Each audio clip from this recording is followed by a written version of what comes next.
C노선에 대한 얘기가 올 한 해는 상당히 화두였습니다. 근데 내년 2022년은 화두가 B노선이 될 거다라고 보여져요.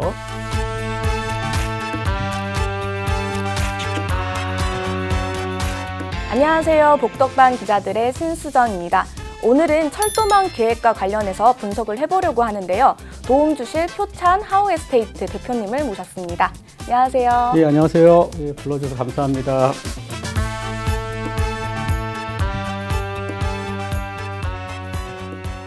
정부가 제4차 철도망 계획을 밝혔는데요. 총 119조 8천억 원을 투자하기로 했어요. 이로써 200km 이상 고속철도 서비스를 제공받는 지역이 확대되고 수도권 및 지방 대도시권 출퇴근이 50% 시간 단축이 될 거라고 내다봤는데요. 이 중에서 8개 사업에 대해서 사전 타당성 조사를 추진키로 했다고요? 예, 그렇습니다. 전국망 중심으로 고속 일반철도 한 8개 정도를 미리 타당성 조사하기 전에 사전 타당성 조사를 먼저 하기로 했습니다. 사전 타당성 조사는 어떤 의미인가요? 예, 사전 타당성 조사의 의미는요. 우리가 보통 그 철도의 계획이나 공사 이런 단계를 보면요. 처음에 예비 타당성 조사, 그다음에 기본 계획, 그다음에 기본 설계, 실설계, 그다음에 공사를 하는 게 보통 일반적인 이제 프로세스입니다. 그 중에 예비 타당성 조사를 하기 전에 사전 예비 타당성을 미리 해서 정부의 국가의 예산을 반영을 해도 되는 거냐, 그런 것들이거든요. 예, 그런 것들을 먼저 선별을 하기 위해서 한 번 더 타당성 조사를 한다, 이런 식으로 이해를 해주시면 예, 좀 도움이 될 것 같습니다. 그럼 이 사전 타당성 조사를 통과한 사업이 본계획에 착수할 확률이 높은 거군요. 그렇죠. 일단은 예타 면제 사업이 아닌 이상은 타당성 조사를 해야 되는데 이제 그것도 뭘 먼저 할 건지 그거를 좀 선별하는 거기 때문에 의미는 있다라고 보는 거죠. 저희가 그러면 이 사업을 어떻게 좀 활용을 할 수 있을까요? 일단 내년에 시작이 되면 시간이 오래 걸리는 사업은 아니기 때문에요. 그리고 전체적으로 노선이 긴 것도 있지만 짧은 노선도 있기 때문에 노선에 따라서 좀 살펴볼 필요는 있지만 그래도 어떤 기본적으로 나와 있는 경제성 분석이나 이런 것들은 조금은 예측이 가능하거든요. 그러한 예측들을 좀 미리 좀 생각을 하시고 이제 노선이 본격 나온단 말이에요. 어쩌면 그 전에 나와 있던 건 어느 지역부터 어느 지역까지 구간에 대한 얘기지만 그것들을 조금 더 구체적으로, 그러니까 어디에 좀 역이 생길 수 있고 전체적으로 어떤 계획을 짜겠다라는 것들이 나오기 때문에 그것들을 미리 좀 예측을 한다거나 아니면 자료가 나오면 그 결과에 대한 빠른 분석들, 그래서 좀 미리 부동산 시장에 대한 걸 좀 미리 선점할 수 있는 그런 시간이나 기간이 될 수 있기 때문에 좀 지켜보는 거는 의미가 있다라고 생각을 합니다. 일단. 네, 대표님께서는 이번 예타에 선정된 사업 중 가장 큰 특징은 뭐라고 생각하세요? 어떻게 보면 전국망으로 고속철도가 되는 게 앞으로 대세거든요.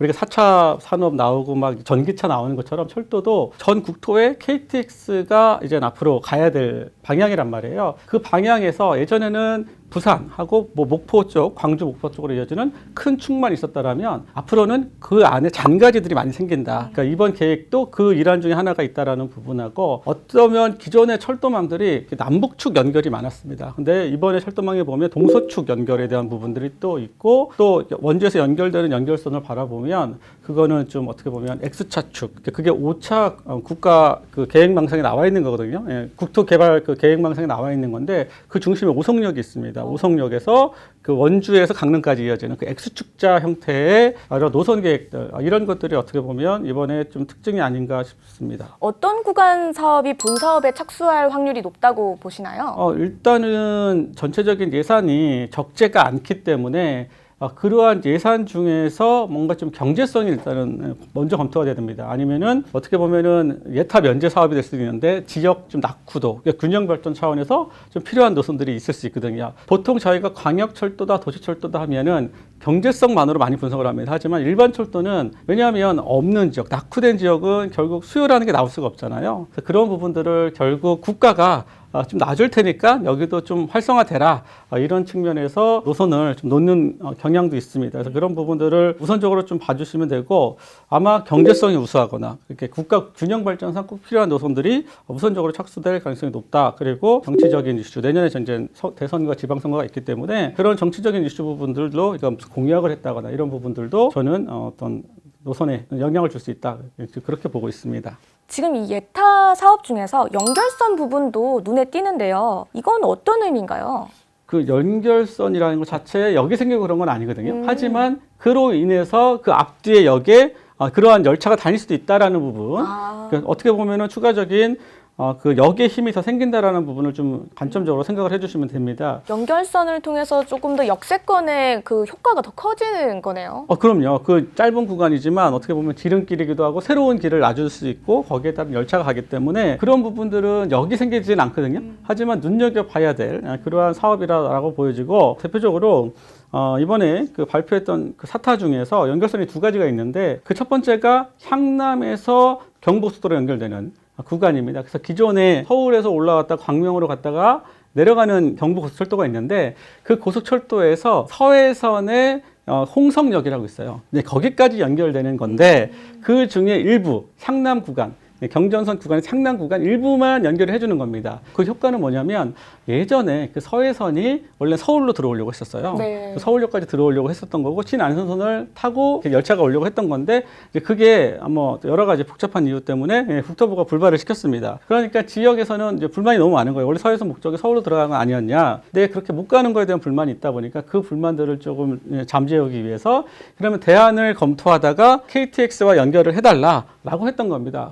그러면서 오히려 KTX가 향남은 안 쓰고요. 아마 홍성까지, 홍성이나 안중역이라고도 있었거든요. 그 안중역 정도는 워낙 거점역이기 때문에 제가 보기엔 쓸 수 있고 운행 횟수가 많지는 않을 수 있지만 그래도 어떻게 보면 충남에 대한 지역들의 민심을 조금 그래도 반영해줬다라고 좀 보여지고 그 중에 좀 사업성이 있다라고 평가가 나올 거라고. 그러니까 가성비가 좋다라고 보는 거죠. 그다음에 지역의 민심을 달러줬기 때문에 여기서 안 나온다 그러면 다시 또 지역이 들끓거든요. 그래서 그런 부분들을 검토해보고 아마 서울역에서 와가지고 서해선을 연결해서 홍성까지 오는 거. 그 이후까지는 아직까지는 모르겠으나 거기까지 연결되는 의미가 하나 있고요. 그다음에 원주에서 만종, 그리고 원주는 서원주랑 남원주가 있어요. 네. 근데 남원주를 그냥 통칭해서 원주역이라고 부릅니다. 그래서 그 원주에서 만종인데 만종은 역사의 개념은 아니고 그쪽 지역이 만종이기 때문에 그냥 지역의 이름이고 그 짧은 공간을 이렇게 연결하는 거예요. 그래서 철도의 특징을 보면 철도는 돌아오는 길이 없어요. 그냥 네. 무조건 가면 앞으로 가야 됩니다. 그러다 보니까는 열차가 이렇게 있으면 한쪽을 연결해서 부산에서 올라오는 것도 광주로 보낸다거나 이렇게 강릉으로 보낸다거나 아니면 저 목포에서 올라오는 것도 원주가 어떻게 보면 원주시의 주요 역이기 때문에 원주를 통과했다가 이렇게 올라가거나 그래서 이제 호남하고 이제 강원도를 연결해서 강호선 이렇게 표현을 합니다. GTX도 사람들이 많이 관심을 가지고 있어요. A 노선은 어떻게 지금 진행되고 있나요? 예, A 노선을 보시면 좀 구간으로 좀 나눠서 생각하실 필요가 있어요. 일단 제일 중요한 건 삼성역이잖아요. 네. 그래서 삼성역에 보면은 이제 지하에 복합환승센터를 이제 계획을 하고 있는데 목표 연도가 2028년입니다. 그래서 실제로 A 노선을 원래 국토부가 얘기할 때는 뭐 빠르면 23년에 다닐 수 있다 그랬는데 현실적으로 어려운 얘기고 그나마 가능성이 있는 건 수서 있잖아요. 삼성역이 있고요. 그 밑에 수서역이 있는데 현재 수서는 지상에 있어요. 네. 근데 지하 수서역도 있거든요. 근데 근로 GTX는 지하 수서역으로 가게 돼 있습니다. 근데 거기까지는 공사가 거의 공정률 한 90%까지 거의 근접해 왔다고 생각을 하기 때문에 또 부대적으로 할 것들이 되게 많아요. 그래서 단순하게 노선 공사만 끝났다고 되는 부분은 아니어서 당장 운행은 아니지만 제가 보기에는 한 2, 3년 있다가 한 2024년 정도에는 수서에서 동탄까지 연결이 될 거라고 보고 있고 또 이 부분은 또 국토부에서 발표했던 부분들이 있기 때문에 신뢰를 갖고 저도 생각을 하고 있습니다. 다만 그 운정, 파주 운정에서 삼성까지 오는 거는 아까 얘기했던 것처럼 삼성역이 이제 운행이 좀 현실적으로 어려워요. 이제 그 안에 여러 가지 공사도 있고 또 안전에 대한 부분도 있기 때문에 운정에서 서울역까지 들어가는 구간 현재 공정이 한 30% 정도, 한 20, 30% 정도 되기 때문에 제가 보기에는 그것 24년까지 좀 힘들고요. 한 2026년 정도에는 그 부분도 좀 운행이 되겠다라고 좀 보여지고 그리고 나서 삼성역까지 이제 전체가 연결되는 건 한 2028년 정도. 우리 시청자분께서 이렇게 24년, 6년, 8년 이런 식의 느낌으로 A 노선을 생각을 해주시면 좋겠습니다. 실거주 하시는 분들은 요 개통 예정 시간이 좀 굉장히 민감한 사안이거든요. 그럼요. 예, 맞습니다. C 노선은 지금 실시 협약을 할 예정이라고 했는데 예.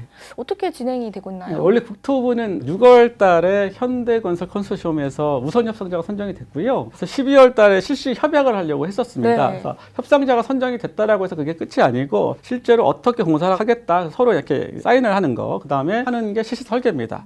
그래서 실시 협약을 해야 되는데 아마 지금 제가 보기에는 기존에 나와 있는 양주 덕정이라는 곳에서 저 밑에 수원까지 연결되는 건데 아마 다른 또 이슈들이 좀 좀 있을 수 있어요. 수원 밑에 보면 뭐 병점이나 오삼까지도 GTX를 좀 놔달라 이런 지역에 대한 민심이 있었고, 그다음에 뭐 동두천도 있었고요. 그다음에 이천 광주 동쪽 구간 이쪽에 대한 구간도 수서에서 좀 연결하는 부분들 좀 해달라. 뭐 이것저것 얘기들이 되게 많았습니다. 그래서 신호선만 놓고 보면 결국 이러한 이슈들에서 이제 결정을 이제 국토부가 쉽게 못했는데 내년 3월에 이제 대선이 있단 말이에요. 그래서 그 대선 전에는 그래도 결정이 되지 않겠냐라고 좀 조심스럽게 보고, 다만 기존에 있던 역에서 다 추가가 되기는 어려운데 상대적으로 좀 수요가 양호한 이 병점이나 오산 구간 이런 부분에 대한 이슈가 있을 수도 있고, 또 기존에 국토부가 한번 그 상록수역이라고 해서 안산으로 들어가는 것도 한번 열차 운행 때문에 검토한 부분이 있었어요. 그래서 기존에 있는 1호선을 GTX가 같이 병행해서 쓰다 보니까 아마 이제 그런 기술적인 부분도 좀 있다라고 좀 보여집니다. 그래서 아마 이제 6월 달하고 이제 한 2달 전에 이제 의왕역도 3기 신도시의 일환으로 GTX 역을 둬야 된다.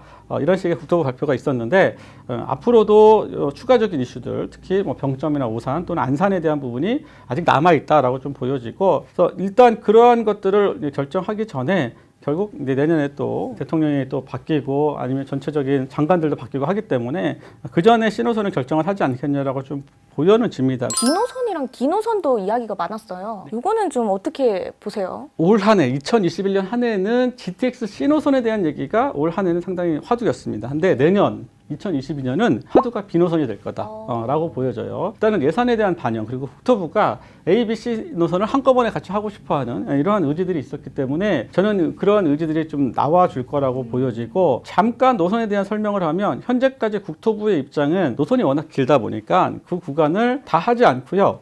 A 노선처럼, A 노선이 보면 삼성역에서 동탄역까지는 재정 사업이에요. 네. 국가 예산을 다 들여서 하는 거고, 그다음에 삼성역에서 운전까지는 민간 사업이거든요. 이제 B 노선도 마찬가지. 이제 너무 노선이 길다 보니까 민간 사업으로 다 하기가 부담스러운 거죠. 인천 송도에서 용산까지는 민간 사업을 하고, 그다음에 용산에서부터 망우 이쪽 넘어서까지는 이쪽까지는 기존 선로가 좀 있기 때문에 그런 것들 활용해서 재정 사업을 하겠다라는 부분들, 그 부분들에 좀 이슈가 있었고, 그 다음에 올 4차 철도망에서 이제는 GTX D노선이라고 알고 있는 서부권 급행철도. 네. 그래서 이게 김포 장기역에서 부천종합운동장까지 연결되는 네. 선이거든요. 그래서 뭐 그때는 이제 김부선 이렇게 네. 표현을 했다가 나중에 운행은 용산까지 하겠다 그러면 아마 B노선과 D노선이 일부 노선이 같이 써야 되는 상황이 올 수도 있다는 거예요.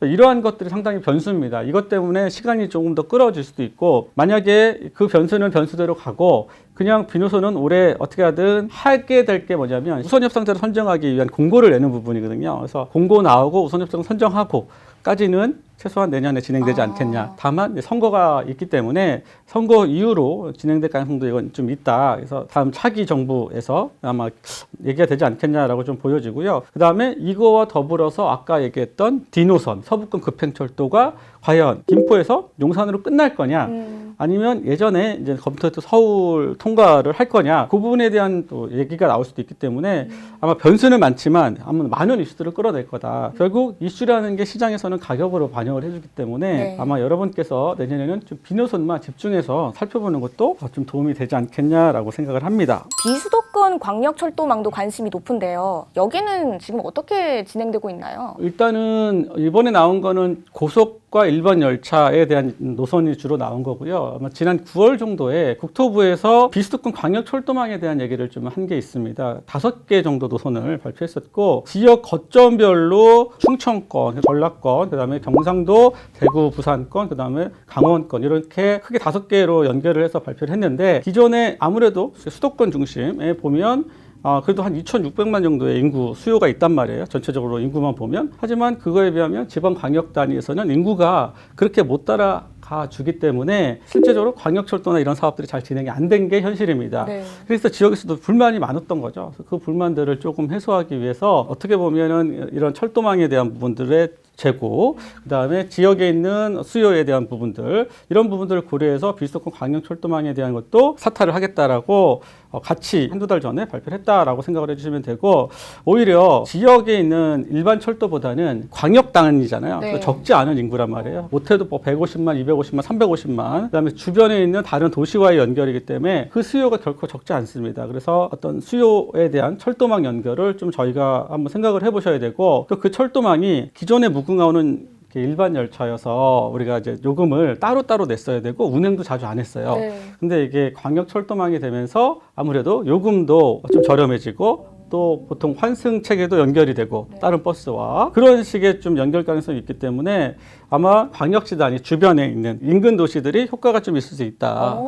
좀 그렇게 보고 있습니다. 그렇겠네요. 아무래도 대단위권이 연결되고 또 소단위 지역도 연결되고 이렇게 되면은 확실히 거주 지역도 조금 더 넓어질 수도 있고 이동 단위가 너무 커지면서 그렇게 좀 수혜가 있을 수 있겠네요. 네, 그렇습니다. 어떤 지역을 가장 크게 효과가 나타날 거라고 보세요? 실제로 가장 제가 좀 관심 있게 보는 거는 이번에 대전 반성역이라고 있어요. 거기서부터 연결되는 노선입니다. 대전에서 세종, 세종이 자꾸 아직도 개발이 더 진행이 되고 있고 인구가 유입이 되고 가격들도 많이 올랐잖아요. 그 세종을 어떻게 보면 관통을 하고 그 다음에 조치원, 오송, 청주, 도심까지 통과할 거냐. 아마 그 이번 대선 때 두 대선 주자 모두 그 아마 주 관통에 대한 얘기를 이렇게 주된 공약으로 얘기를 했을 겁니다. 그래서 그 변수가 상당히 많고 그게 시장에서 상당한 영향력을 줄 수 있다고 보여집니다. 내년도 정부 예산 중에 국토부 예산은 61조 그리고 SOC 예산은 28조에 달한다고 하던데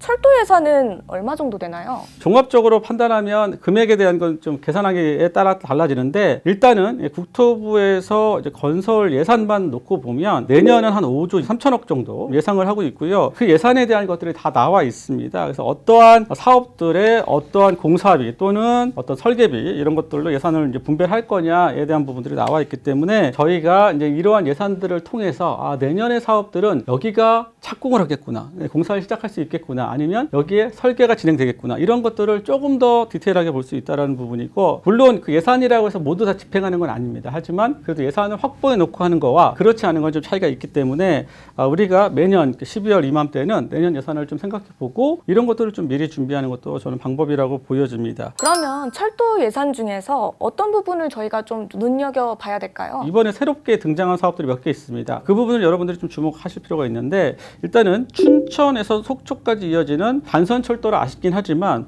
그래도 새롭게 시작한다는 의미가 저는 크다라고 보고 한 1270억 정도 춘천에서 속초까지 이어지는 그다음에 우리가 오래 기다렸습니다. 월곶 판교 경강선이라고 표현하거든요. 네, 그게 이제 아마 올해 본격적으로 돛을 올리지 않겠냐라고 생각하고 지금 내년 예산은 2,327억 정도 그러니까 상당히 많이 예산이 배정됐다고 보여지고 그다음에 또 여러분들이 많이 궁금해하는 인도원 동탄선, 신수원선 이렇게 표현하기도 하고요. 또 1,658억이라는 예산을 내년에 확보를 해놨습니다. 그래서 이러한 사업들이 지금 상당히 오랫동안 이렇게 묵혔던 사업인데 이게 본격화되면서 아마 내년에 여러 가지 이슈들, 그다음에 이게 제가 보니까요 현장에서 가보면 딱 이렇게 착공을 하고 공사를 이렇게 막아놓고 공사하겠다. 이게 또 시장에서 상당히 많이 좋은 시그널을 줘요. 그럼 갑자기 매물들이 줄어들거나 막 이런 현상을 보여주기 때문에 또 막 이제 또 분양을 시작한다거나 이제 왜냐하면 이제 본격화됐으니까. 네. 그래서 그런 부분들까지 여러분들이 좀 주목을 해줬으면 좋겠고 그 다음에 또 이거와 별개로 수서 광주 노선이 한 200억 정도 반영됐다.